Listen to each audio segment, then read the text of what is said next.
Brown હેરોઇનના network પર મોટો પ્રહાર. વડોદરાનો સપ્લાયર બાજ ગણતરીના કલાકોમાં ઝડપાયો. દૌલતનગર દરોડા બાદ પોલીસ એક્શન મોડમાં આવી વોન્ટેડ આરોપી બાદસિંહની વડોદરાથી કરી ધરપકડ. નશીલા પદાર્થોની આખી ચેઇન તોડવા તપાસ તેજ.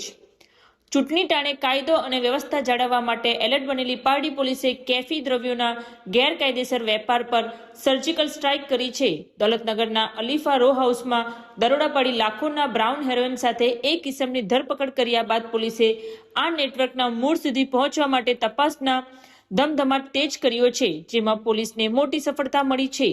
પારડી પોલીસ મથકના પીઆઈ જીઆર ગઢવી અને તેમની ટીમ દ્વારા પકડાયેલા આરોપી અશફાક શેખની કડક પૂછપરછ કરવામાં આવી હતી. આ પૂછપરછ દરમિયાન ખુલાસો થયો હતો કે જપ્ત કરાયેલ નશીલો પદાર્થ વડોદરાના બાદસિંહ ઉંમર 27 ધંધો વેપાર નામના શખ્સે પૂરો પાડ્યો હતો. સચોટ બાતમીના આધારે પારડી પોલીસે તુરંત વડોદરાના ફિલ્ડિંગ ગોઠવી હતી.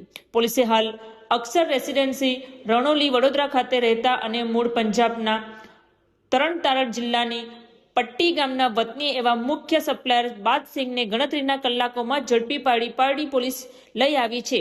પોલીસે અશફાકના ઘરેથી રૂપિયા 1,27,600 ની કિંમતનું 6 ગ્રામ 380 મિલીગ્રામ હેરોઇન અને અન્ય સાધન સામગ્રી મળી કુલ્લે રૂપિયા 1,53,100 નો મુદ્દામાલ જપ્ત કર્યો હતો.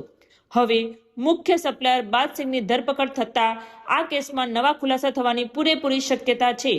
આ ઇસમ પોતે આ જથ્થો ક્યાંથી લાવ્યો હતો અને ડ્રગ્સની કાળી કમાણીના બીજા કોણ કોણ સામેલ છે તે દિશામાં પોલીસે તપાસ કેન્દ્રિત કરી છે.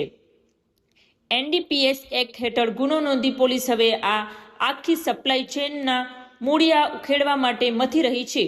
ચૂંટણીના સંવેદનશીલ સમયે આટલી ઝડપી કામગીરીને પગલે ડ્રગ્સ માફિયાઓમાં ભારે ફફડાટ વ્યાપી ગયો છે.